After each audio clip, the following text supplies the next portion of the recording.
ঈদের আগেই 10 মার্চ থেকে শুরু হচ্ছে ফ্যামিলি কার্ড বিতরণ কার্যক্রম। প্রাথমিকভাবে দেশের 14টি উপজেলার একটি ইউনিয়নের একটি ওয়ার্ডে এই কার্ড দেওয়া হবে। কার্ডধারী পরিবার পাবে মাসিক 2,500 টাকার সরকারি সহায়তা।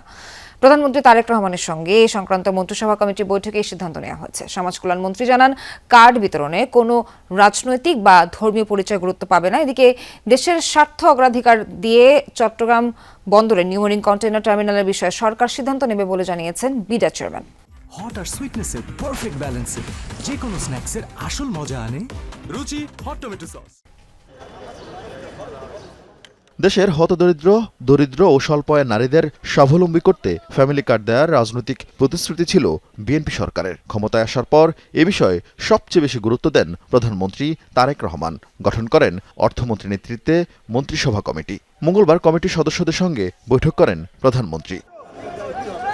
তাদের সুপারিশে দেশের 14টি জেলা দিয়ে শুরু হচ্ছে কার্ড বিতরণের পরীক্ষামূলক কার্যক্রম। কার্ডধারী পরিবারকে চাল, ডাল, লবণ সহ নিত্যপণ্য কিনতে দেওয়া হবে মাসিক 2,500 টাকা করে। 10 মার্চ এই কার্যক্রমের উদ্বোধন করবেন সরকার প্রধান। সেই 14টি জেলার উপজেলার মধ্যে থেকে একটা ইউনিয়নের একটা ওয়ার্ডকে আমরা ইউনিভার্সালি এখানে আপনার ফ্যামিলি কার্ড বিতরণ করা হবে এবং সেটার উদ্বোধন করবেন মাননীয় প্রধানমন্ত্রী ইনশাআল্লাহ আগামী 10ই মার্চ। প্রথম একটা ওয়ার্ড, তারপর একটা ইউনিয়ন, তারপর আরেকটি ইউনিয়ন, এভাবে আমরা গ্র্যাজুয়ালি এটাকে কাভার করব এবং এভাবেই সারা বাংলাদেশ এটার সেবা পাবে।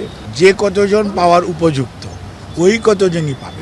সরকারি এমন সহায়তা ঘিরে বরাবরই রাজনীতিকরণের অভিযোগ ওঠে। সেই বাস্তবতায় উপজেলা কার্ড বিতরণের নেতৃত্বে থাকবেন উপজেলা নির্বাহী কর্মকর্তা সহ সরকারি কর্মচারীরা।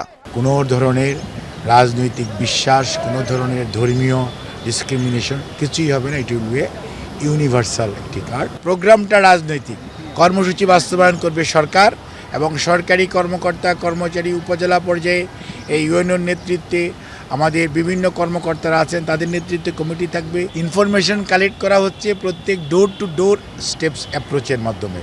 এর আগে বহুল আলোচিত চট্টগ্রামের নিউ মেরিন কন্টেইনার টার্মিনাল ব্যবস্থাপনা বিদেশি কোম্পানিকে লিজ দেওয়ার প্রক্রিয়া নিয়ে অংশীজনদের সাথে বৈঠক করেন প্রধানমন্ত্রী। তার কাছে তুলে ধরা হয় চুক্তির বিষয়বস্তু। তো আমরা ওনাকে ব্রিফ করেছি, উনি আসলে আজকে ব্রিফ আমাদেরকে করেনি, উনি শুনেছেন এবং কিছু প্রাইমারি গাইডেন্স দিয়েছেন। জাতীয় স্বার্থের পক্ষে যেদিকে যে সিদ্ধান্তটা নেওয়া দরকার সেই রকম করে সিদ্ধান্ত নেওয়ার জন্য উনি আমাদেরকে ডিরেক্টিভ দিয়েছেন। এছাড়াও বেশ কিছু অনানুষ্ঠানিক বৈঠকে যোগ দেন প্রধানমন্ত্রী তারেক রহমান। এদিনও সকাল 9:15টায় অফিসে আসেন তিনি। আরিফিন শাকিল, যমুনা নিউজ, ঢাকা।